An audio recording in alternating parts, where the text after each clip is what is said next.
জনগণের সরকার থাকলে জনগণের কল্যাণেই কাজ করে এবং বিটিভির ইতিহাসে এবারই প্রথম ধরতে গেলে প্রায় নামমাত্র মূল্যেই ফিফার এই ওয়ার্ল্ড কাপ বিশ্বকাপ দেখানো হচ্ছে দর্শকদের সামনে। এবং যেটা মাননীয় মন্ত্রী মহোদয় বলেছেন সেটার সাথে আমি ওইটা যেটা যোগ করছি যে আমাদের এখনো রেভিনিউ শেয়ারিং বাকি আছে, হয়তো এটা আমাদের কোনো ঘাটতি থাকবে না। এছাড়াও যে আপনার ট্রান্সমিশন টাইমটা আমরা ব্যবহার করেছি ফিফা ওয়ার্ল্ড কাপ দেখানোর জন্য, সেই টাইমের কিন্তু একটা খরচ ছিল, সেখানে আমাদের একটা অনুষ্ঠান নির্মাণ করতে হতো। সেই অনুষ্ঠান নির্মাণের খরচটাও যদি আমরা অন্তর্ভুক্ত করি সেক্ষেত্রে আমরা লাভজনক জায়গায় চলে যাবো, এটাই আমাদের ধারণা। এবং আশা করছি আগামীতে আরও অনেকগুলো আন্তর্জাতিক খেলা হবে।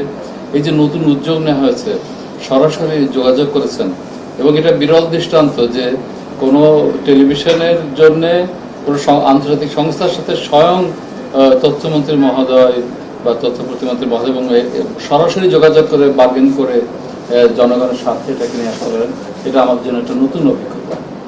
আর একই সঙ্গে আমি খুব বিনীতভাবে বলছি যে আমাদের সাথে আরও দুটি প্রাইভেট চ্যানেল ছিল এবং অন্যান্য